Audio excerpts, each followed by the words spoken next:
Soleil et la grande nuit. Bonbon ou sort? C'était la nuit la plus attendue de l'année. Halloween. Les rues brillaient de lumière orangée, de citrouilles souriantes et de lanternes qui scintillaient comme des étoiles.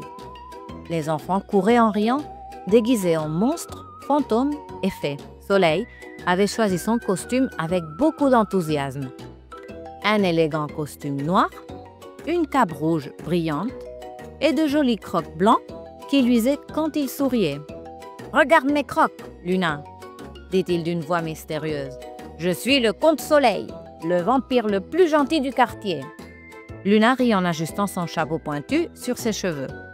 Elle portait une robe bleu nuit, décorée d'étoiles argentées, et tenait un balai étincelant qui semblait flotter tout seul.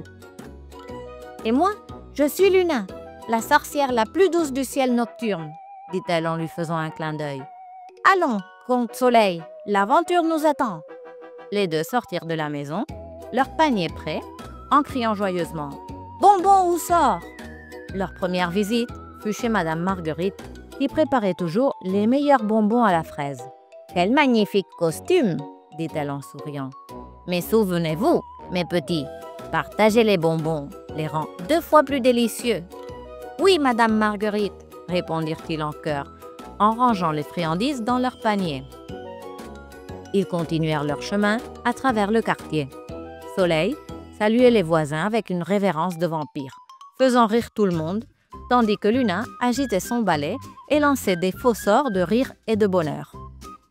Tout était parfait, jusqu'à ce qu'ils arrivent à une maison au bout de la rue. Elle était vieille, ses fenêtres couvertes de feuilles sèches, et une citrouille éteinte reposait près de la porte. « On dirait qu'elle est abandonnée, » chuchota Luna. « Ou peut-être qu'un autre vampire y habite, » plaisanta Soleil en montrant ses crocs. Avec un peu de courage, ils frappèrent à la porte. Toc, toc, toc. Personne ne répondit. Mais au moment où ils allaient partir, la porte s'ouvrit lentement. Un petit garçon, déguisé en fantôme, apparut.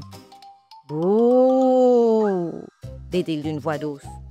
Luna sursauta, mais Soleil fit un pas en avant. « Bonjour, tu ne fais pas peur, tu es même mignon. Je suis le comte Soleil, et voici la sorcière Luna. »« Je m'appelle Nil, » dit le petit fantôme en baissant la tête. « Personne n'est venu chez moi. Ils disent que ma maison fait peur. » Luna lui sourit tendrement. « Nous, on n'a pas peur. Tu veux venir chercher des bonbons avec nous ?» Les yeux de Nil s'illuminèrent, comme si une petite lanterne s'était allumée à l'intérieur. « Vraiment? Je peux ?»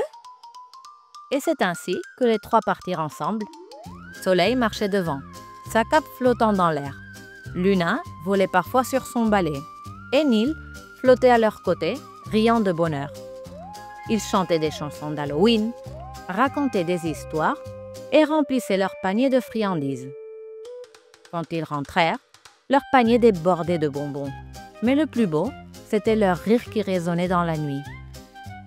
Ce soir, j'ai compris qu'Halloween, ce n'est pas seulement pour se faire peur, dit Luna en posant son balai sur le perron. C'est aussi pour se faire de nouveaux amis. Et pour partager ce qu'on a, ajouta Soleil en tendant une sucette à la fraise à Nil. Le petit fantôme sourit. Merci de ne pas m'avoir laissé tout seul. La lune ronde et dorée brillait au-dessus d'eux pendant qu'ils se disaient au revoir avec un câlin. À l'année prochaine pour Halloween, promit Soleil. Et ainsi, sous un ciel rempli d'étoiles et de citrouilles lumineuses, Soleil, Luna et Nil découvrirent que le vrai bonbon ou sort de la nuit n'était pas dans les friandises, mais dans l'amitié, le courage et le partage du cœur. Et le soleil s'est caché, la lune est arrivée et le conte est terminé.